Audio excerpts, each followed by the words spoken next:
Hello. Welcome. Hello. Hi. Hey, welcome to the campfire. Welcome in. Oh. Oh, how we doing tonight? Oh Hi, yeah. Chad. Oh baby. Hello. Look at them. Oh. Wow. Ray, thank you for driving us out into this beautiful forest to be one with nature. I know, isn't it the most Middle of nowhere. amazing spot? Oh my god, I'm walking towards. Matt, thank you for building this forest Thank with you your so bare much. hands. Yes, thank you. Yeah. These bare With your- hands. Just arranging Yes, the. we have legs and we have hands. We have Matt's like legs. the dad that like supplied the sheets to set up a tent in the backyard so the kids could go camping. Thank you. Let's Have a quick look at everyone as well. Hello, Anne. Welcome Hi. in. Hello. Hello. Hello. Hello there, Xan. How you going? Hi, I'm great. I need to look at you. Hi. Oh, Hello. hi. How you doing? Hi. I don't like. alright. All right, I'm gonna sit down. All right. And hello Down. to Let's Rita, take a- the spirit Hi, that's with Rita. us tonight. Yeah, I'm Night, somewhere. yeah, we summoned. She's somewhere here. I'm somewhere. She's possessing something. She's- There we go. Ooh, little bit Oh of a... wow! How cool is this like cozy vibe? It's Oh, very nice, isn't quite it? immaculate, isn't it? Yeah, it's so good.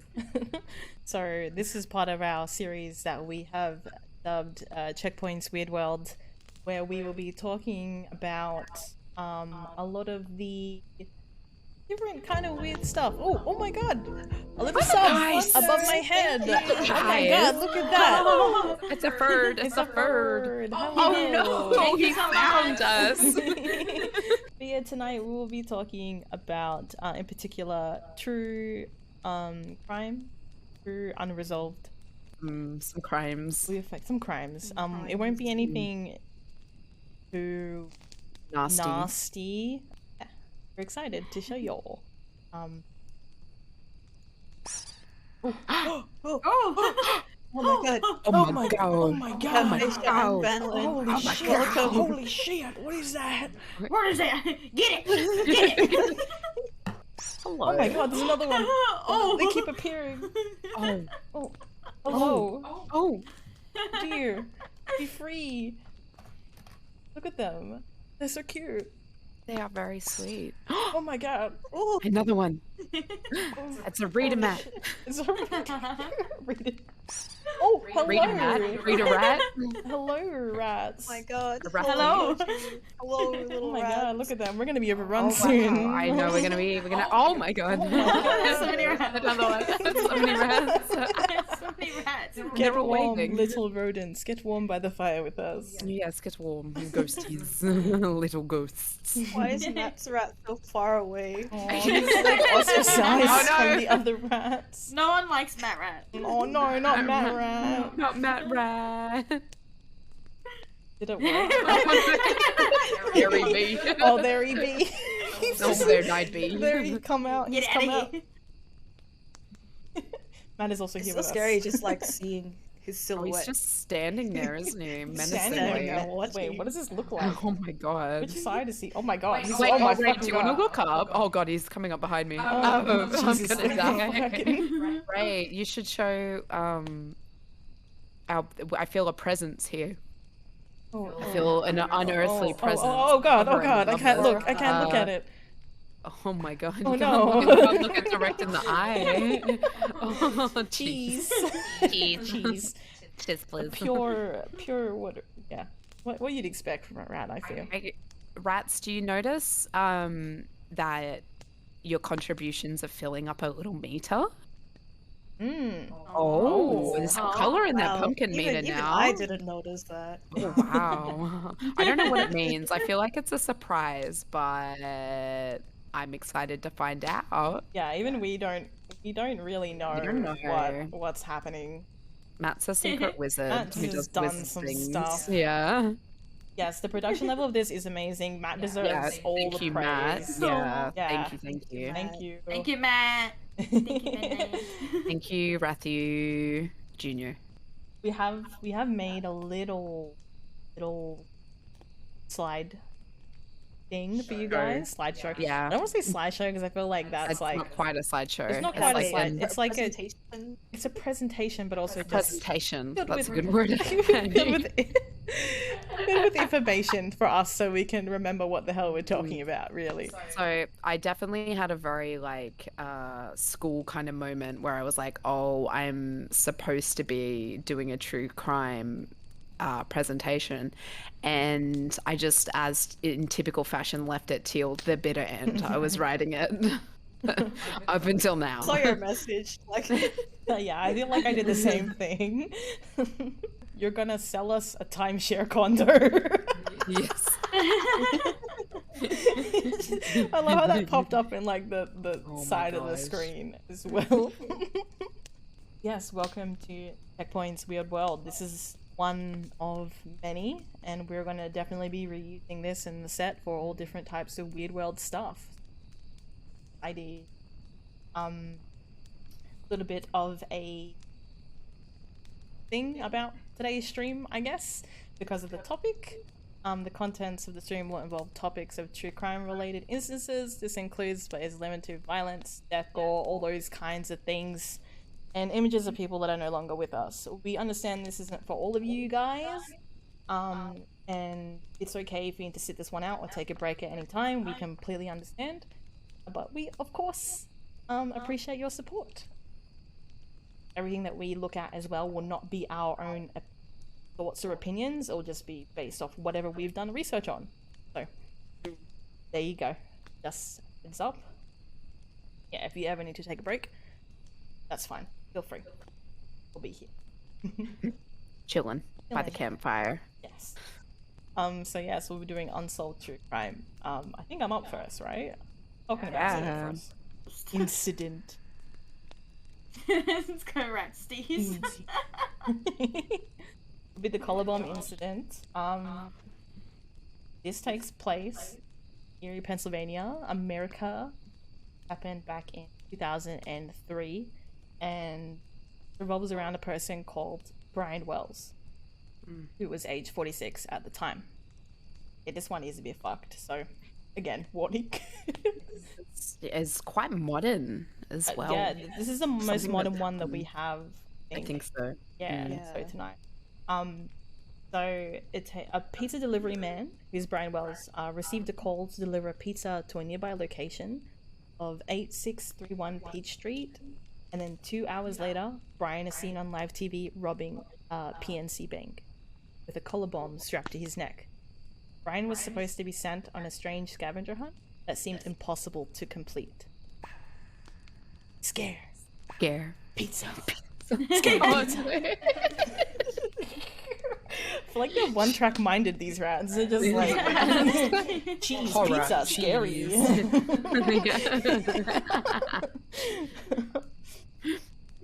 Cheese pizza. Oh, I have a little video, introductory video to show you all. That is courtesy of the Evil Genius series on Netflix. I thought we could watch that first because it's really interesting. This is like a 4:45 minute. We're not watching that, but if you did want to watch it later, a 4:45 minute episodes that are on Netflix, revolving around the collar bomb incident. It's really interesting, and there's a lot to this. There's a lot to this, like one thing that's happened. All right, let's play.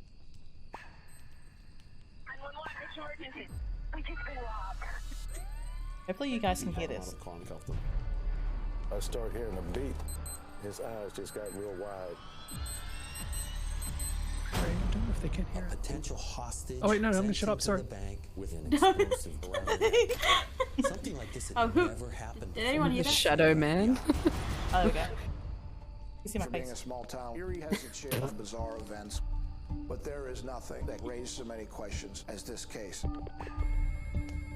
The call was made to the pizza shop at 1:30. Brian Wells drove to the site where the pizzas were to be delivered. The man told police that he was forced to rob the bank. The FBI believe that whoever built the collar is patient and secretive. Brian Wells here, he was supposed to go on a scavenger hunt. He was supposed to go from point A to point B to point C, where the keys would be given him to release this bomb. This made worldwide news. The purpose of the pizza bomber plot? Money. How could this happen? Who's the mastermind? Yeah. That was a little bit that I took from Netflix's YouTube. Oh my, moving my head around. There we go. Hello, Goblino. Welcome in. Yeah, that was a bit about the collar bomb. So, man basically set off to deliver a pizza. Then, no one knows what happened between that time, but he did rock up at a bank and was wearing a collar bomb. And he had a few things else on him as well that made things a bit weird. Pizza delivery is an incredibly dangerous job. It is a dangerous job. Yeah. It is a dangerous job. I feel like every delivery has the potential for There we go. danger. We're going back and do it. Yeah, there we go. So a bit about Brian. He lived by himself with cats. He was generally quiet and kept to himself as well. He was a helpful person, as told by his neighbors. They've delivered pizzas, and yes, they are scary. So this seems a bit out of the cats, a bit out of the ordinary for him to do something like this. He was only late once for his job in 10 years. So Wow. this man seems like a pretty dedicated, you know, whatever, normal man. But his calm and unusual demeanor during the heist may have led to his demise. So the way that he kind of acted during this whole process of him, yeah, take some time off, dude. But he acted during this whole process of him with the collar bomb and then eventually being arrested, kind of, it didn't end up helping. I think he took enough time. Oh my god. Didn't end up helping his case in regards to the urgency of the situation. But I think it's so hard to say how you would react in that situation though. Yeah, like yeah. to say someone's been too calm or isn't panicked. Like you can't put a blanket statement over everyone, right? It could just be the way that he was dealing with that His trauma, that stress of issue. it all, yeah. I have some photos. So shock. Hold on. There we go. There's some photos of this. That is Brian over there entering the PNC Bank. So you'll notice that he's wearing a shirt that says yes on it, and it wasn't supposed to be in relation to the brand. It wasn't a shirt that he had owned. So they think someone put this shirt on him as well as the collar bomb. And he was also given this strange kind of looking cane that was also a gun. So it's so weird because it was supposed to be like inconspicuous, right? It was supposed to look inconspicuous, but also it was very obvious. Do you get what I mean? Yeah, like he's rocking in there with like a giant collar obviously underneath his neck and a cane gun, and this is something weird that also happened. So if you can see in that photo, on his way out of the bank, so he went in, was told them to give them like, it was like $250,000, I think, worth That's of not money. that much money, is Or it? something. I don't know if I'm getting that right, but we'll see in a second. And they only had $8,000 in the till. They gave him that. He was told to leave his license and give them a note. So he did that. And on his way out, he picked up those candy binkies, and put one in his mouth and walked out casually. So in his mouth you can see him, like he's got like a lolly in his mouth. Oh yeah. He picked up a lolly and then put it in his mouth and then just like walked away like it was nothing. That's so strange, like unusual, but again, like how can you, I don't know. like I can't even fathom being in that situation. Yeah. Like, say that, you know, someone has put a device on you and has told you to do something, like rob a bank. Like, I can't even. Yeah, that's what fathom people were that. saying as well, Banland. Also, welcome in, Wobbin. People were kind of saying that he was like, well, I'm fucked anyway. Like, might as well take a piece of candy. Like, you know what I mean? So yeah, that's what people were saying. So yeah, after that, he was told to go to a McDonald's drive-through fucking garden, like near the garden near the drive-through. So he was told to like go there and pick up like the next piece of the puzzle. So the collar bomb contained holes in it which had keys for like holes for keys for 4 locks basically. And he was given a piece of paper for a scavenger hunt. So the first piece was go to the bank, rob the bank. Oh my god, I'm sorry about the echoes. It's because me and Xan are sitting so close to each other. I'd kill need a to man buy a for a divider. McChicken. Somebody stop that rat. Oh god, what are they saying? Ambience? Yeah, there we go. I hope you guys can hear the fire crackle and stuff as well. It's very nice. And I feel like I'm having such a just like a cozy chat. Cozy This is chat, great. right? I really With my like it. friends. Yeah. Chicken with like cheese. a nice hot chocolate. Feels something probably bad happens. I don't know what's gonna happen once those bars reach. Yeah, I don't know. I know, I'm I don't scared. know. And that one's almost half Ew. full. Oh my god. Oh god. Jesus Christ. Warm rats. Warm rats, Yes, toasty rats. cozy. Num num num num num. Num num num. Why are we also filling up the so you have the option of filling up the trick bar or the treat bar, and you're all going with the trick bar. It's quite upsetting. You don't wanna... Of course they would, though. Of course they would. Naughty. They're naughty. Yeah, naughty. Oh, for fuck's sake.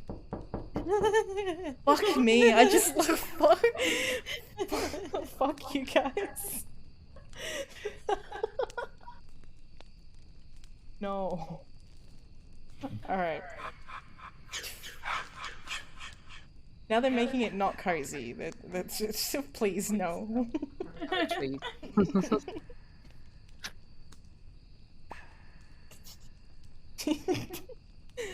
Okay. So, he went to this McDonald's drive-thru. We're in the garden. There was the next thing that he was supposed to do. He was supposed to then drive to another location. But on his way there, he was stopped by the police and then handcuffed. Because of course they called the police after the bank heist. And he then calmly told the police that he had a collar strapped to his neck, that it could go off, and they basically were just like, they handcuffed him and stepped back, and they didn't really do much to try and help the situation. But he was also remained very calm while he was sitting there and talking to them. And they waited for the bomb squad to arrive. This one's from Buzzfeed Unsolved, and I thought we could watch a little bit of it.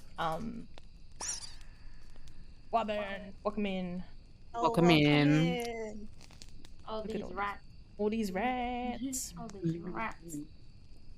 Is probably the better word. Police would later find pages of instructions in Wells's car. The first note read, quote, exit the bank with the money and go to the McDonald's restaurant. Get out of the car and go to the small sign reading drive-thru/open 24 hours in the flower bed. By the sign, there is a rock with a note taped to the bottom. It has your next instructions. This is what I was talking about. If you want someone to go to an inconspicuous location, don't go to a McDonald's flower bed. That's true. You loiter around a drive-through, people start yelling at you. Also, I Not mean, that I've done that, but it's also like very obvious to have a grown man rummaging through a flower bed with a giant collar, with a giant collar, digging through the flower bed at a He McDonald's. was asking for witnesses. Then again, he's only incriminating himself. Yeah, I guess. At the McDonald's, Wells collected a 2-page note that directed him to go up Peach Street to a wooded area several miles away. Shortly after, Wells was stopped by state troopers and handcuffed while he told them about the bomb.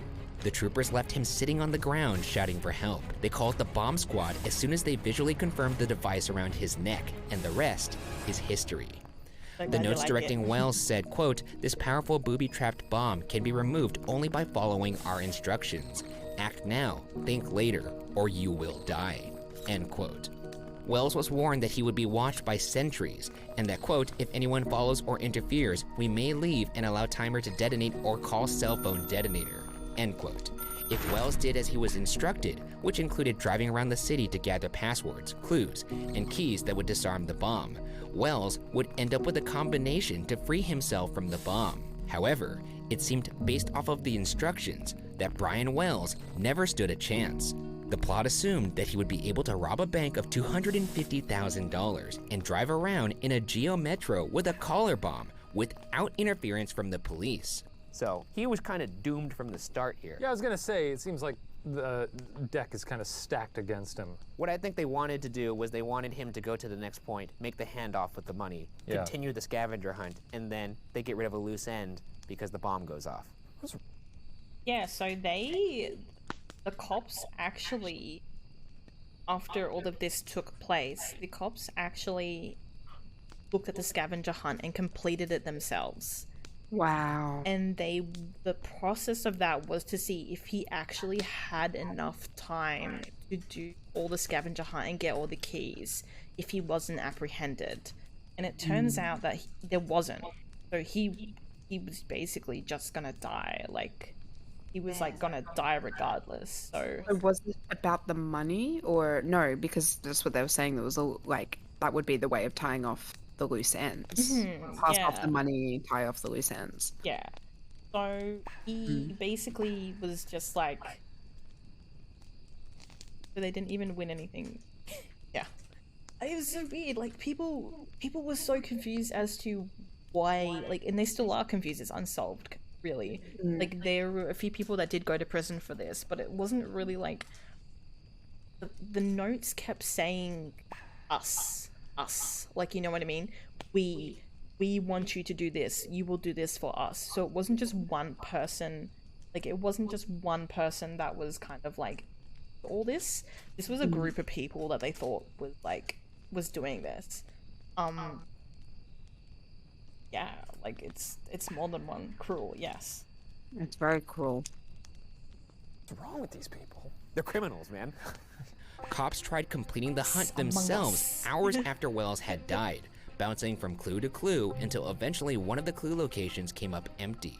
It seemed that whoever was executing this plan had called it off once the police interfered. So there was One people thing watching. to note is that the instructions contained words like "we" and "us," making it appear that there were multiple conspirators. So now, let's get into the suspects. Any one of these suspects could be part of the gang that carried out this crime. I see, yes. So, one, maybe two, maybe more than that, may be responsible. What I will say at the end of this, But Ray, remind me at least one again. of these people was responsible. Oh boy. So, for once, Yeah. I was gonna say, remind me again, what year was this done? 2003.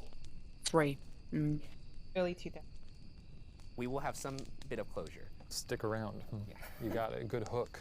The first suspect is William A. Rothstein. Rothstein was a 6'6" Also, I'll just say this. This case... So, I should probably say that when he got arrested, the bomb then started beeping after a while. There was live news reports showing this happening as well, live. Of him sitting there. Of him sitting there live. Wow. Sitting there, and he was like, "Why aren't you guys trying to get this bomb off me?" And then it started beeping. Everyone backed away, and then it exploded. It exploded, and it killed him on the street. And people saw it happen on like TV. Like, it's messed up. It's pretty messed up. That's incredible. Yeah, like in the Evil Genius Netflix documentary, you actually see him die. Like, so trigger warning. Like, it's not. I haven't got any of that footage on here now, and we won't do that. But yeah, it's fucked up. Pretty fucked up. I think, like, considering, let's say, like, because I know you might go into it, right? But let's say that, like, this was just a random thing that happened to this pizza delivery man. How fucked up is that? I know. So people, like didn't know, like, they didn't know if he was in on it or not. Like, that was also debated too. Like, I don't know if he was a part of it and why he would be a part of it. People assumed that, like, they thought maybe he was a part of it and then thought that it was a fake bomb, which is why he was so calm and collected. That's crazy. And then when it started beeping, he panicked. So people also assumed that he was part of the ploy of us and we. But again, like, we don't know. I feel like that's a... yeah, I mean, you could speculate 1,000 times over about that. You know, whether he was a part of it or not. But, like, it's what's sad is that, like, you'll never know, and... Again, we don't know. So, like, we don't want to, like, say anything that this guy was... You know, he's was not... or wasn't. Yeah. He's not around to defend himself either, you know? Yeah. But did the bomb crew didn't come in time? So he died, and then the bomb crew arrived like minutes afterwards.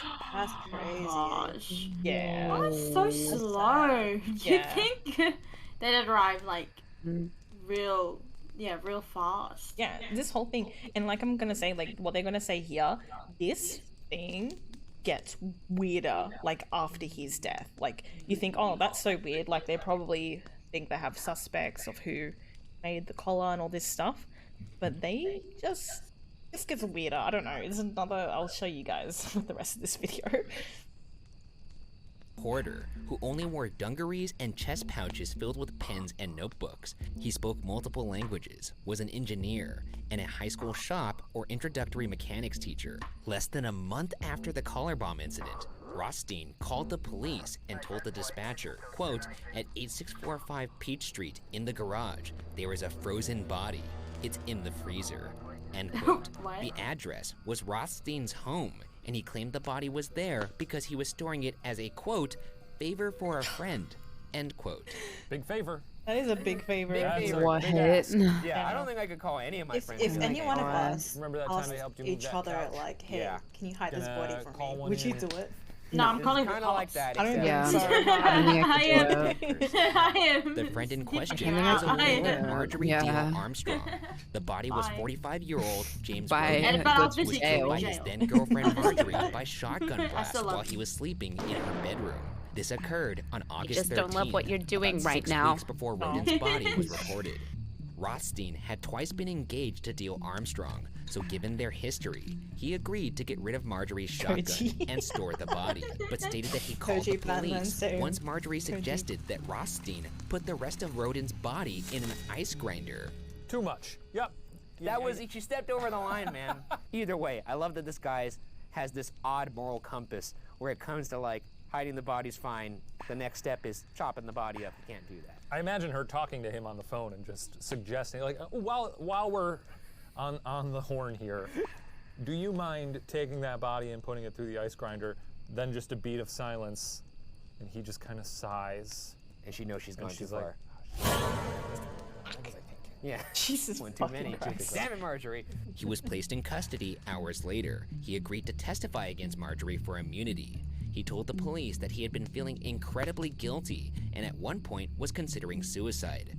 Police found a suicide note in a desk at his home. Like it's gonna get muted by the note Twitch for that started word. with, quote, this has nothing to do with the Wells case, end quote, which truly is an odd thing to say. That is an odd thing to because say. From an outside perspective, it has no apparent relation. My friend went to New Orleans recently, and she was like, oh, I'd love to buy a house here. Yeah. And one of the signs said for sale, and under that sign was a big red sign that said, not haunted.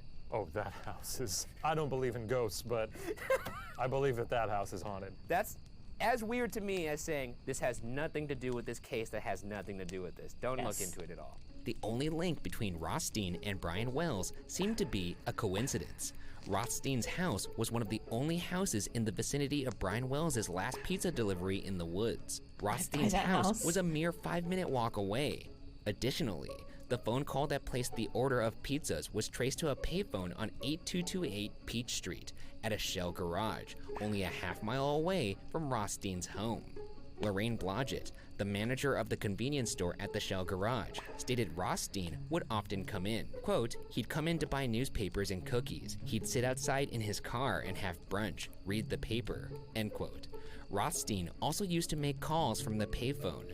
When you combine these circumstantial details with the fact that Rothstein brought up the Wells case unprovoked, it is undoubtedly suspicious and brings to the forefront Rothstein's mechanical prowess. Police searched his home and found power tools, welders, and quote, piles of old machinery, end quote.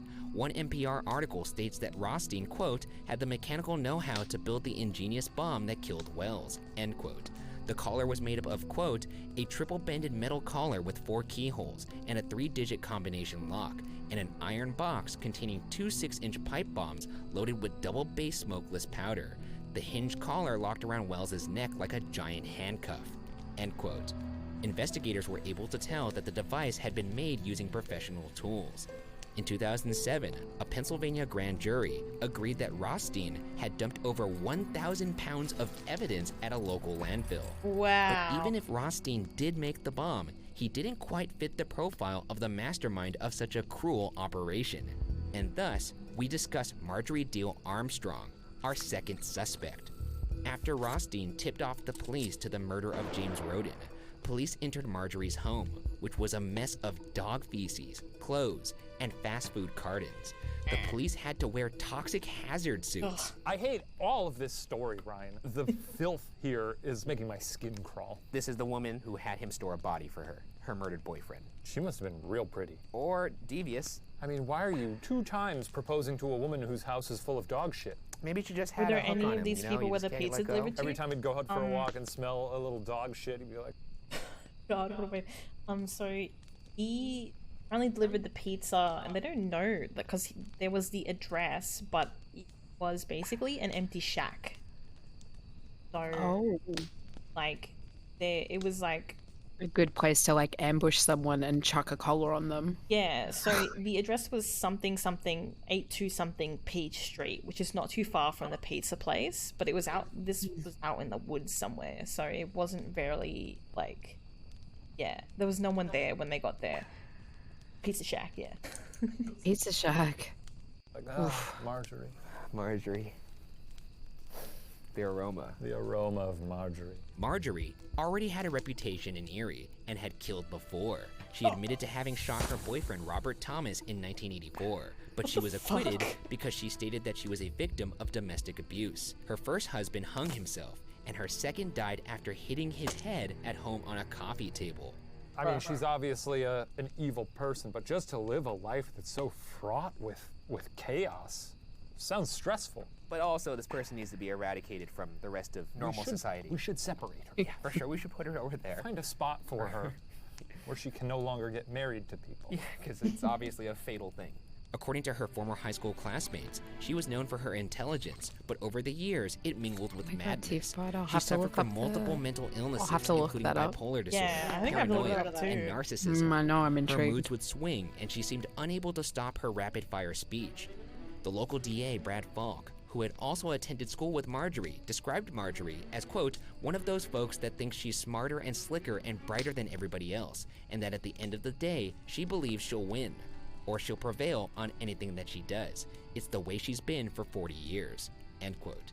She seemed like the type that would make a bank heist more complicated than it needed to be, and she also seemed to be the type that would need to brag about her genius plan. The FBI made a profile of the collar bomber based on behavioral analysis. The collar bomber was profiled as a hoarder, comfortable with shop machines and power tools. The collar bomber also had access to work with these tools alone and took pride in their creations with dual purposes, a collar and a bomb and a cane and a shotgun.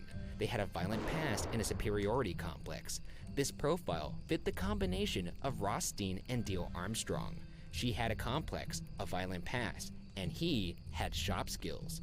Though we aren't done with Deal Armstrong, I'll now introduce our third suspect, a man named Kenneth Barnes. A witness came forward in 2005 that said Kenneth Barnes was involved. He was a tricky. former TV repairman turned crack Oh my god, dealer. it's so close. Earlier It's in gonna 2007, 27-year-old What if the sex trick is worker actually on Jessica the Hoopsick rats came forward and saying not she us? knew Brian Wells and had, quote, turned What tricks, if all the rats end quote, shatter with him at the home of Kenneth Shatter. Barnes. into a Hoopsick million had left a pieces? message on Brian's answering machine Giant and foot was a comes link down. between Brian and Deal Armstrong. It turned out that Kenneth E. Barnes, who would supply Hoopsick with drugs, used to go fishing with Marjorie Deal Armstrong. Hence connecting This is Barnes, so like Brian, convoluted. and This now thing. Armstrong. So he knew these people. What a town. The rats are Barnes had spirits. spoken too freely about the dead. collar bomb Oh, plan, fuck. and his What's wrong with brother-in-law my turned face? him in while Barnes was already in What? jail for unrelated Oh, drug God. charges. Wait, what's Barnes happening? and Deal What Armstrong the had also been seen fuck, driving man? the wrong way on the highway near one I of the love the locations of the search. Christ. Barnes said he would exchange Ah, information for fuck, Richie's Xan, sentence. you're so Barnes scary. also confirmed the Oh, FBI's belief that Deal Armstrong Bro. was the Holy mastermind. Holy shit. I'm fucking horrified. This is scary. Bro. This is fucked up, man. It's even scarier with Zan's sharp teeth. Let me see, man. What does this look like in first person? Oh. Fucking hell, man. This is so scary. I'm done with this trick. Yeah, me too. This will last 2 minutes. I feel like a Junji Ito character. Oh my god, yeah. Fucking trick keeps going up. Oh my god, you guys want to do this again? Oh, why is Umbra so scary? Oh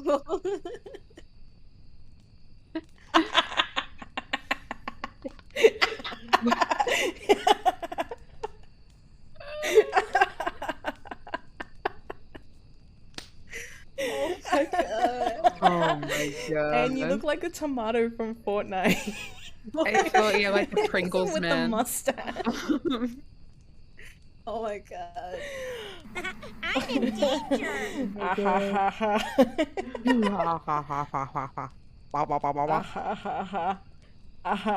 Chad. What have you done? Oh no. Oh wait, we're back. Paris. Back to normal. We're back. 2 minutes. Thank you, you Matt. for That the was trick. fun. And thank you for tricking us. Jesus Oh my Christ. gosh. I'm glad to be back.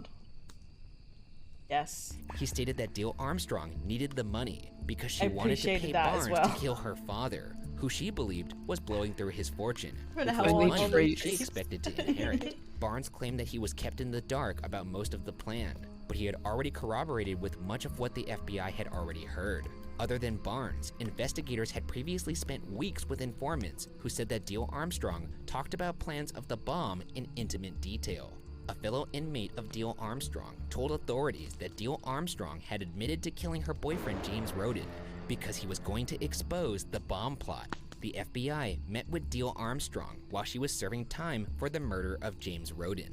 Deal Armstrong promised to tell them everything if they would transfer her from Muncie State Penitentiary to Cambridge Springs, a minimum security prison closer to Erie.